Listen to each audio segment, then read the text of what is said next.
Alors bonjour mes chers élèves. Voilà, je vais corriger l'exercice concernant un peu de nucléaire. Alors bien sûr, je lis l'exercice. Alors bien sûr, j'ai déjà lu l'exercice moi. Alors ici, je vais vous donner le nécessaire. Alors bien sûr, le gaz de radon, le radon, il est radioactif de type alpha. Est-ce que c'est clair? Bien sûr, selon l'instance internationale de la protection radioactive, la concentration volumique de la radioactivité du gaz de radon dans l'air des locaux ne doit pas dépasser 400 becquerels par mètre cube. Donc voilà les données. Noyaux, différents noyaux, leurs symboles, leur masse et l'énergie de liaison par nucléon. Donc, bien sûr, il faut écrire l'équation de la réaction. Bien sûr, puisque le radon, l'équation de la désintégration, ça concerne quoi, s'il vous plaît, l'équation de la désintégration? Premièrement, le radon, c'est Rn, voilà, Rn 222 96, qui donne quoi? Qui donne quoi? Il est de type alpha. Donc, puisqu'il est de type alpha, j'écris c'est le noyau de hélium 4,2. Ici, je vais écrire XAZ. Et je dois trouver le AZ pour que je puisse dire est-ce que c'est le francium ou bien le polonium. C'est bon. Donc, pour mieux écrire l'équation, c'est facile, mais il faut faire de cette façon. Donc, en utilisant les lois de Soddy, c'est-à-dire loi de conservation de nombre de nucléons. Alors cette loi, il dit quoi, s'il vous plaît? Il dit que 222 égale à quoi? A plus 4. A plus 4. Équivaut à dire que ce A égale à quoi? 222 moins 4. 222 moins 4, donc c'est égal à 218. Voilà, donc normalement c'est ça. Donc, et la loi de conservation de nombre de protons, c'est ça, les protons, donc 86 égale Z plus 2. Équivaut à dire que ce Z égale à quoi? C'est 86 moins 2. C'est quoi donc? C'est 84. Donc l'équation, le A, c'est ça. Et d'après, voilà maintenant, j'ai bien répondu à la question. C'est l'équation. Donc l'équation finalement, l'équation de la désintégration, c'est Rn 222 86 qui va vous donner X A. Bien sûr, je ne vais pas écrire X, pardon, c'est PO. Voilà, c'est PO 218 424 plus le noyau de hélium H. Voilà. Alors l'équation bien écrite, bien sûr, vous devez écrire ça lisible. C'est PO. C'est PO 218 424. Il est déjà dans les données. C'est pour cela que j'insiste pas. Alors sachant que l'énergie libérée de la désintégration d'un noyau de radon, c'est delta E égale à ça, déterminer en U la masse du radon. Donc, bien sûr, delta E, ils ont donné delta E. Donc, delta E égale à quoi? On a deux relations. C'est la somme, on a besoin de la masse, c'est la somme des masses des produits moins la somme des masses des réactifs. Donc, le tout fois C au carré. Donc, c'est M, voilà, ce sont voilà les produits, c'est MPO plus MHE, hélium, MSA plus MSA, moins M de Rn, le tout fois C au carré. Normalement ici, comme vous voyez, on cherche M de Rn. On cherche ça. Donc, qu'est-ce qu'on va faire? On va diviser ce delta E donc, par C carré. Donc, on a delta E divisé par C carré. Alors, suivez s'il vous plaît. Suivez. Delta E par C carré égale à quoi? Égale à ce, voilà, égale à M de PO plus M de HE moins M de Rn. Alors, je cherche moi M de Rn. Essayez d'apprendre ça. Puisque ce M de Rn est avancé par moins, donc je vais faire passer ça vers l'autre côté. Donc, on va avoir M de Rn. Et je vais faire ça vers l'autre côté. Donc, on aura ce MPO plus M de HE moins delta E divisé par C au carré. Donc, bien sûr, ce delta E, n'oublions pas de remplacer les valeurs maintenant. Alors, comme vous voyez, M de PO, sa masse, elle est là. C'est 217. Voilà. C'est comme ça. Je vais faire un petit, voilà, pour que vous puissiez suivre. Vous voyez, maintenant, voilà, c'est comme ça, pour que vous puissiez suivre. Alors, M de polonium, 217,9628. Moins M de HE, 4,0015 moins delta E divisé par C4. Alors le delta E c'est 5, normalement c'est la valeur absolue, donc c'est moins 5,68 C carré, 931,5. Donc ici tout calcul fait. N'oublions pas que ici c'est plus. Hein. Alors ici c'est moins, c'est plus. Donc, tout calcul fait, on va trouver quoi, s'il vous plaît? 221,9704 U. Voilà la masse de Rn. Voilà.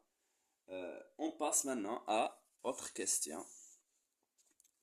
Troisièmement, déterminer l'énergie de liaison de EL. Voilà, EL de radon. Alors, qu'est-ce qu'on va faire, s'il vous plaît? Bien sûr, c'était la troisième question. Ici, c'était la deuxième question. Donc, calculons EL de radon. EL de Rn, bien sûr, Rn 222,96. Elle va être égale à quoi? Alors, pour que vous puissiez suivre avec moi la correction. Normalement, ici, le polonium, voilà son énergie de liaison par nucléon. Et voilà le hélium, son énergie de liaison par nucléon. Donc, on va se reposer sur le fait que delta E, dites-moi, l'autre relation. Delta E, c'est quoi? Normalement, c'est la somme des énergies de liaison de quoi? Des réactifs, moins la somme des énergies de liaison des produits. Est-ce que c'est clair? Donc ici, on va écrire quoi? C'est EL des réactifs, EL de Rn, moins les EL des produits qui sont quoi, s'il vous plaît? C'est PO, le polonium, moins EL de HE. Voilà, c'est delta E. Donc, on cherche quoi? On cherche EL de Rn. Donc, ce EL de Rn, il va être égal à quoi? Ça, delta E, moins, on va faire passer les moins, donc on aura plus EL de polonium, plus EL de hélium. Donc ici, c'est le polonium, c'est 218, ici c'est 4.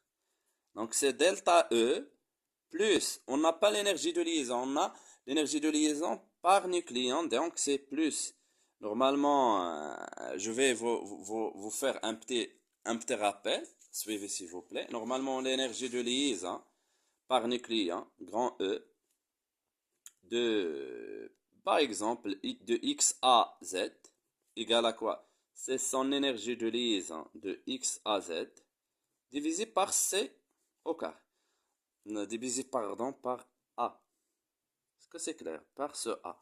Donc ici, on aura EL, donc ce EL, énergie de liaison de X à Z, il va être égal à, c'est A fois ça, A fois E de X à Z.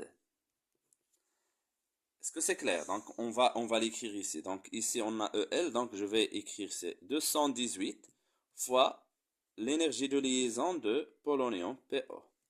Ici c'est plus 4 fois ça, l'énergie de liaison de HE à la 4,2. Donc delta E égale à quoi? C'est moins 5,60. 68 bien sûr, plus 218 fois 100, son énergie de liaison, c'est 7, voilà, 7,81, voilà, plus 4 fois l'énergie de liaison d'hélium, c'est 7, elle est là, 7,1426. 7,1426. Donc, tout calcul fait, on va trouver que EL de Rn, alors égal à quoi s'il vous plaît? C'est 1000, voilà, c'est 1726,9746 MeV, M-E-V majuscule, méga électron, électron-volt. Voilà, c'est déjà fait. On passe maintenant. Voilà, maintenant on utilise la courbe. Alors, c'est pour cela que j'ai fait cet exercice, pour que vous puissiez utiliser la courbe, par exemple. Alors je lis l'énoncé, essayez de suivre. Pour s'assurer de la qualité de l'air à l'intérieur du hall d'un immeuble, un échantillon de l'air d'activité, alors, de volume V 1 litre, est prélevé à l'instant, regardons ce V, il va nous servir, est prélevé à l'instant T0 et son activité A est déterminée en utilisant des outils adéquats. La courbe de la figure ci-contre représente les variations de l'activité A en fonction du nombre de noyaux. Alors ça c'est bien, regardons, c'est A en fonction de ND. Ici c'est N désintégré. Établir la relation suivante. Voilà. Alors établissons quoi s'il vous plaît? Donc 4, 2. Établissons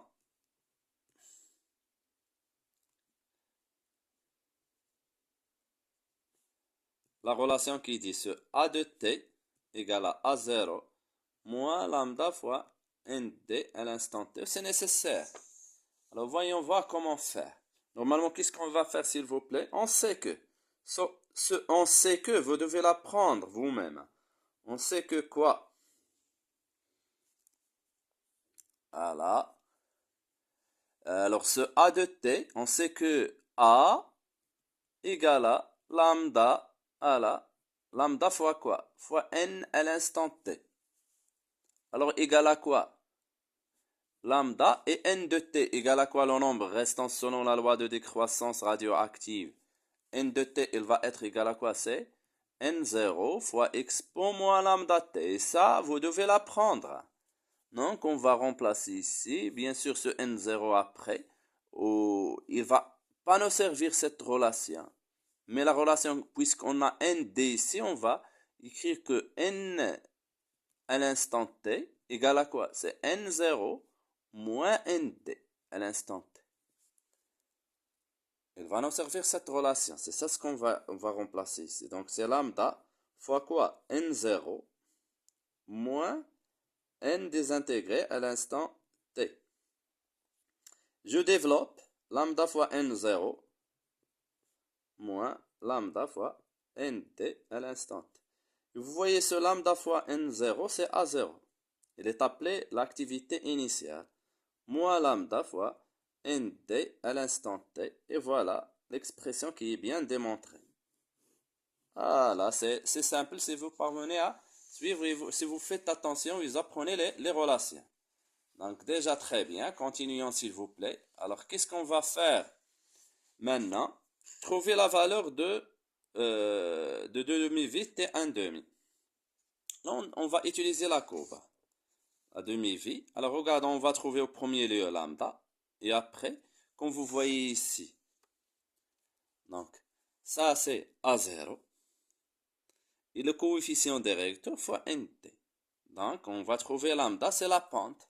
Lambda c'est la pente, on va choisir 2 points par exemple. Les 2 points sont là. Voilà, c'est par exemple ça.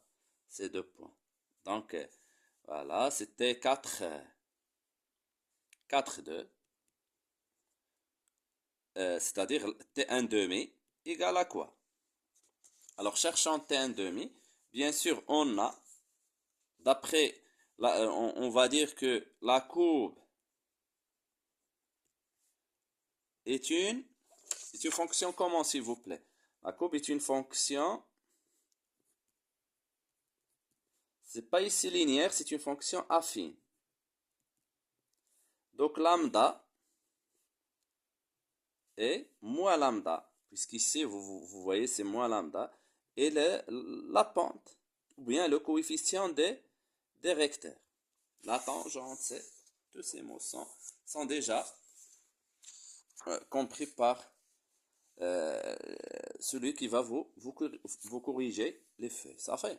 Donc, moins lambda, en choisissant 2 points, donc c'est moins. Et regardons par exemple ce point en haut, c'est 0,6, divisé par en bas, c'est 0. Ici, j'ai choisi 7 points. Vous pouvez choisir maintenant ce point, et ça dépend de vous. Le nécessaire, c'est le même résultat. Donc ici, on aura 0,4. 0,4 divisé par 0,00. On a encore un 0 ici. 0,002. Donc, il faut faire attention aux unités puisqu'ici, on bicrèle. Ici, c'est sans unité, c'est un nombre de désintégration. Bicrel, c'est seconde moins 1. Donc, on aura quoi, s'il vous plaît, comme résultat? Vous voyez ici, c'est 0,2 divisé par moins 0,002. Alors, ce moins, il va être simplifié par ce moins. On va voir que c'est lambda. Lambda égale à quoi? C'est 100 secondes. 100, bien sûr, secondes moins 1. Mais nous, on cherche quoi? On cherche lambda. On cherche, pardon, T1 demi. Donc, T1 demi égale à quoi? ln de 2 divisé par lambda. Donc, il va être égal à quoi? C'est ln de 2 divisé par 100. Voilà, il va nous donner comme relation 6,93 fois 10 moins 3, bien sûr, en secondes. Voilà. Alors, l'autre question. Trouver la valeur de A0 directement d'après la courbe. 4, 3. D'après la courbe. Directement A0, c'est l'ordonnée à l'origine, c'est égal à, il est là. C'est 0,6 bicrel. 0,6 bicrel. Vous voyez, la dernière question, il est bonne. Alors, l'air à l'intérieur du hall de l'immeuble répond-il aux critères fixés par l'instance nationale de la protection radioactive de la prise de l'échantillon? Justifié. Voilà. Alors, comment va-t-on faire? Alors, ici, bien sûr, ce A0, l'activité A0, regardons ce A0, c'est pour un volume de 1 litre. Mais dans les données, pour répondre aux critères, il ne doit pas dépasser 400 par mètre cube. Ici, c'est le mètre cube. Donc, on a quoi, s'il vous plaît? C'est facile. On a, c'était la question 4,4. On a A0 égale à quoi? 0,6 bicrel par litre. Par litre. Est-ce que c'est clair? Donc, on doit la convertir. Alors, vous voyez quoi, s'il vous plaît? C'est 0,1 fois 1 litre. Normalement, 1 litre, c'est 10 moins 3 mètres cubes. Donc, 1 litre moins 1. C'est quoi 1 litre moins 1? C'est 10 à la puissance 3 mètres moins 3. Donc, ici, on va écrire, c'est 0,6 becquerel fois 1 litre moins 1 qui est là, fois 10 à la puissance 3 mètres moins 3. Donc, il va nous donner 600 becquerel mètre moins 3. Voilà, à 0. Et cette valeur, il est supérieur à 400, qui est là, qui est imposé par l'instance. On ne doit pas dépasser. Est-ce que c'est clair? Donc, ici, je vais écrire supérieur à 400. Quoi, s'il vous plaît? 400 quoi? 400 bec mètre moins 3. Donc, il ne répond pas aux critères de l'instance. Donc, il ne répond pas aux critères de l'instance.